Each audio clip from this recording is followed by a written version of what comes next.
Hello everyone, so welcome to my channel. So let's start with Ramachandran plot, which is the most important and crucial topic for all kind of licenses exam. GATE exam एकदम near है. You can see some kind of question from this topic as well in biochemistry section, and in CSR Net Life Sciences this question comes every year. So this is very important topic, and let's start. So first of all, the very basic thing, I'm drawing here the peptide structure. तो ये हमारा basic peptide structure. तो जो ये हमारा सी alpha and सी होता है, इसके बीच वाला जो एंगल होता है, यहाँ पे फ्री रोटेशन होती है क्योंकि यहाँ पे कोई भी पार्शियल बॉन्ड कैरेक्टर नहीं होता है. तो इन दोनों के बीच जो हमारा एंगल एग्जिस्ट करता है वो होता है साई. और ये हमारा जो सी अल्फ़ा और एन के बीच जो हमारा एंगल एग्जिस्ट करता है वो होता है हमारा फाई. सो ये दोनों डायहेड्रल एंगल्स हैं जो कि रामाचंद्रन प्लॉट में इम्पॉर्टेंट यही दोनों एंगल्स हैं.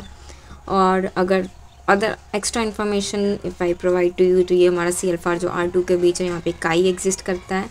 एंड यहाँ पे C11O एंड CN, इन दोनों के बीच में जो होता है वो होता है ओमेगा. तो रामाचंद्रन प्लॉट है क्या? It is all about the correlational plot between phi and psi. So what is Ramachandran plot? It is the correlation plot between phi and psi.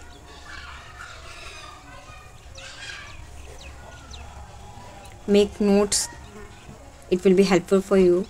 तो जो phi and psi होता है, इन दोनों की free rotation होती है.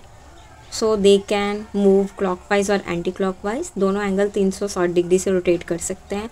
And they lie between -180 to +180.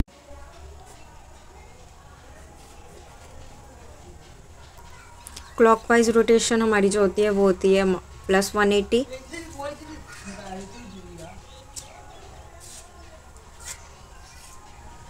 And anti clockwise is -180.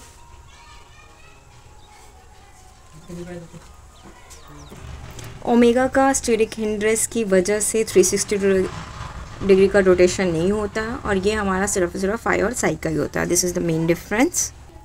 Now the most important point is phi and psi value. हमें जो प्लॉट होता है रामाचंद्र प्लॉट वहाँ पे मिलती कहाँ है? तो it is on Y axis and X axis.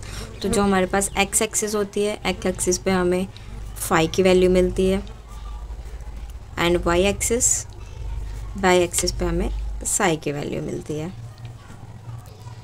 Now please make a note, because these phi and psi, how they can be obtained? They can only be obtained if the protein or peptide structure is known. and अगर ये 3D structure में नहीं है तो हमारा plot नहीं बन सकता. और ये हमें ऑब्टेन कहाँ से होंगे? तो इसके ऑब्टेन के लिए this is just a basic knowledge. तो how do you obtain the protein और peptide structure? So there are 2 methods or 2 techniques for this. One is NMR method and another one is X-ray crystallography.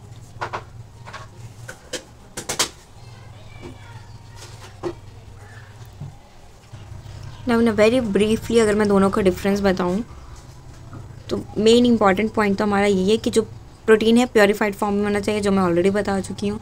अब ये जो 2 techniques हैं NMR and x ray crystallography, इनका difference ये होता है कि जो NMR होता है ये हमारा ऑलवेज सॉल्यूशन फॉर्म में होता है, एंड एक्सरे क्रिस्टलोग्राफी हमेशा सॉलिड स्टेट में होता है.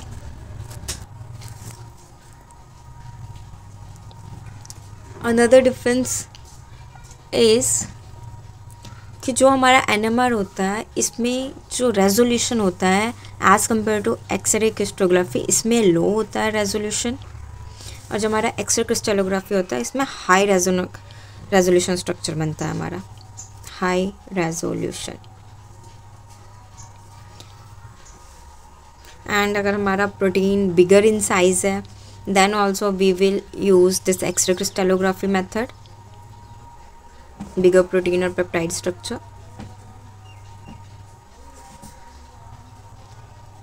एंड अगर बहुत ही स्मॉल प्रोटीन या स्मॉल पेप्टाइड्स हैं तो उसके लिए हम NMR यूज़ करते हैं. So basically these both methods are mainly used to determine the structure of protein or peptide. Now let's come back to dihedral angles phi and psi. So next point, make a note that generally maximum number of dihedral angles, that is phi और psi जो होते हैं, ये हमारे always you will find in right side of quadrant.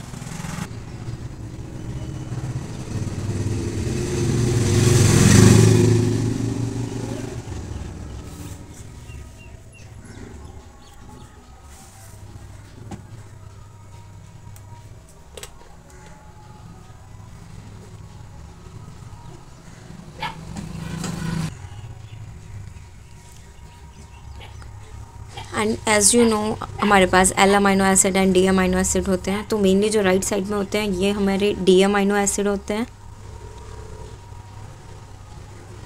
And left side में हमारे L amino acid होते हैं. L amino acid you will find in left side quadrant of Ramachandran plot. So it is easy to memorize. L stands for left and L amino acid and D amino acid in right side quadrant. So here I am going to make Ramachandran plot. तो ये हमारा x axis y axis ये मैंने quadrants बना दिए हैं 1 2 3 and 4 quadrants. जो हमारे जहाँ जहाँ आपको ये lining partition दिख रही है यहाँ पे हम लिखते हैं 0 और जहाँ पे ये हमारा ओरिजिन होता है ओरिजिन पे ये हमारा आएगा -180 -180. तो पहले आपको ये चीज़ पता होनी चाहिए ओरिजिन पे -180 -180 और जहाँ पे हमारी पार्टीशन हो रही है that is 0 and after that जो हमारे एंड्स वहाँ पे हमारा आएगा +180. X axis and Y axis दोनों की ही जो एंड पार्ट पोर्शन है वहाँ पे +180. एक चीज़ आपको और पता होनी चाहिए. सो यहाँ पे I have already told you about the X axis and Y axis की जहाँ पे हमारे फाई एंड साई कहाँ एग्जिस्ट करते हैं. So in the notes I already told you X axis पे you will find the phi and in Y axis you will find the psi. So now here this is our X axis. तो यहाँ पे हमें कौन सा मिलेगा phi. So you will find phi over here and on y axis you will find psi over here. तो अब हमें उसकी वैल्यू पॉजिटिव मिलेगी नेगेटिव मिलेगी. ध्यान से देखो आपको शीट पे ही इसका आंसर मिल जाएगा. So if I talk about the first quadrant, in first quadrant this is the phi and this is the psi. So you can see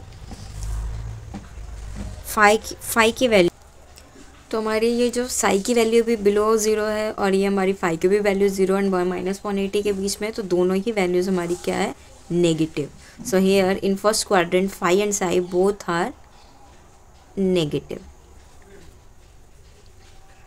now if we move to the second quadrant, in second quadrant ये जो हमारी phi की value है this is negative but here the psi you can see from 0 to +180 तो psi positive and phi is negative. So जो हमारा X axis है वो नेगेटिव है, Y axis is positive. So in second quadrant your phi is negative and psi is positive. Now if we move to third sheet, third quadrant, before moving to third quadrant जो हमारी beta sheet होती है, beta sheet and triple helix, it also lies over here that is in second quadrant. So make a note of it, that is beta sheet or triple helix, where you will find this in second quadrant. In third one, if I talk about phi value and psi value, in third one you can see this is also in positive. Phi x axis 0 to +180 and here also from 0 to +180. So that means in third quadrant both values phi and psi are positive. And if I talk about the fourth quadrant, here you can see the phi is positive but the psi value is negative. So phi is positive and the psi is negative. So ये हमारी all the four quadrants we have. Now the next image which I am showing you next, you can see the diagram over there, that is the three portions are over there, white, yellow and red region, which are highlighted in Ramachandran plot. And why it is important, make a note of this. जो white portion होता है वहाँ पे हमें सबसे कम amount में dihedral angle मिलेगा आपको. सबसे least make a note. Why? Because this is also known as sterically disallowed region. So for all kind of amino acid except glycine. So glycine यहाँ पे एक्सेप्शन है in the white portion. The red portion which is showing over here, यहाँ पे आपको सबसे ज़्यादा मिलेंगे. And then your yellow one is the outer limit. So सबसे लीस्ट आपको मिलेंगे वाइट, और सबसे ज़्यादा जो आपका रेड हाईलाइटेड पोर्शन है. L amino acid maximum phi and psi, ये आपको कहाँ पे मिलेंगे? Left side. I have already told you initially, L left side and D amino acid in right. जो डायग्राम में आप देख सकते हो, लेफ्ट हैंडेड अल्फा हेलिक्स किधर है and right handed alpha helix. And अब अगर मैं बाइंडिंग की बात करूँ, हमारा PI और FITC that is propidium iodide binding, तो ये हमारे क्वाड्रेंट्स में जो हमारा फर्स्ट क्वाड्रेंट होता है, यहाँ पे बाइंडिंग नहीं होती. आपने देखा यहाँ पे फाई और साई दोनों ही वैल्यू नेगेटिव थी. तो यहाँ पे फर्स्ट क्वाड्रेंट में मेन काम क्या होता है? यहाँ पे सेल प्योरीफाई होता है. So here cell purify and the separate from mixture. और सेकंड में मैंने आपको बताया था पॉजिटिव एंड नेगेटिव. तो यहाँ पे जो हमारा सेकंड क्वाड्रेंट में होता है, यहाँ पे PI पॉजिटिव होता है and FITC negative. That means यहाँ पे सिर्फ हमारे PI रीजन ही बॉन्ड करते हैं. तो यहाँ पे वही सेल मिलेंगे जिसमें प्रोपियाइडम आयोडीन बाइंडिंग करेंगे, not the FITC. And if you remember in this second quadrant, beta sheet और ट्रिपल हेलिक्स भी यहाँ पे साथ में होते हैं. If I move to third one, तो यहाँ पे हमारे दोनों फाई साई भी पॉजिटिव है और यहाँ पे PI और FITC भी दोनों पॉजिटिव. सो दैट मीन्स यहाँ पे हमारे दोनों बाइंड करेंगे. एंड द फोर्थ रीजन यहाँ पे just opposite of this.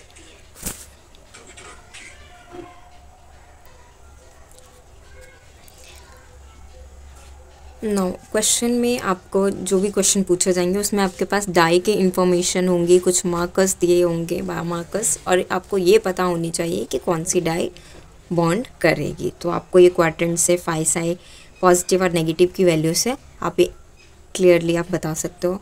Next point we can make as a note, glycine.